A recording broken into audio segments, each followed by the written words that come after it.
今次又有一部法拉利 F8 Turbo 嚟到 Eurotuner 做年度保養服務，而呢部車其實當初都係由我哋幫客人做賣車前驗車檢查，由賣車前到賣車後期保養，我哋一路跟進同照顧。今次保養項目都相當全面。首先，我哋會使用來自意大利嘅擁有1級方程式，即是 Formula One 賽車歷史背景嘅 ENI 全合成機油。剎車油方面，我哋使用咗德國擁有115年歷史嘅 ATE 品牌。之後，我哋亦會更換動力轉向油，即是Power Steering Fluid。呢樣我真係要特別提醒大家，10部法拉利入面有8部嚟到 Eurotuner， 我哋都發現原來動力方向油 Power Steering Fluid 從來冇換過，甚至已經低過最低油位。長期忽略到呢個問題，會導致到非常貴嘅動力方向盤 Power Steering Pump 同埋 Power Steering Rack 嘅損壞。另外仲有剎車油，如果太耐冇更換，會影響到剎車系統，即是係 ABS 損壞。所以大家真係要多加倍留意。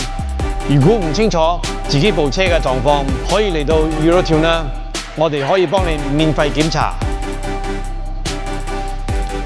除此之外，我哋今次仲換咗抬頭升降系統油，同埋重新做系統校準，即是係 recalibration。水箱冷卻液亦會一次更換。冷氣方面，我哋會使用原廠法拉利雷望。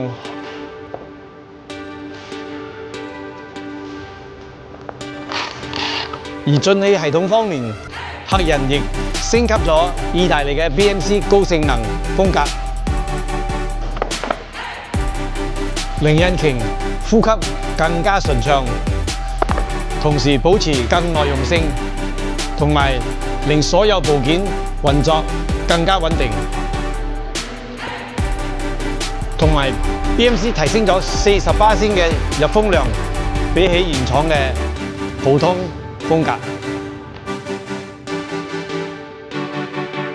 至於波箱油同差速器油方面，今次我哋並冇更換，因為法拉利原廠設定呢類油一般可以使用大約70千公里，而且呢類油對油品級別、品質同加油分量都非常敏感，所以唔建議隨便更換或者亂用其他油品。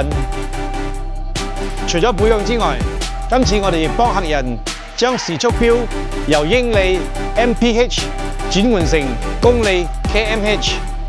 因為呢部車係入口車，所以原本顯示係英里時速，而呢個轉換其實非常簡單，完全唔需要拆任何零件，亦唔需要改任何線路。我哋只需要利用法拉利原廠電腦程式同軟件進行編碼設定，就可以直接完成轉換。最後，我哋亦會將車輪胎更換成 Michelin Pilot Sport 4S。雖然原本輪胎仲有好多胎紋，但其實經過咗使用多年，輪胎唔係淨係睇胎紋，橡膠老化同樣會影響觸地力同安全性。無論你係揸法拉利、林寶抑或波子，都歡迎嚟到 Eurotuner做年度嘅例行檢查同埋保養。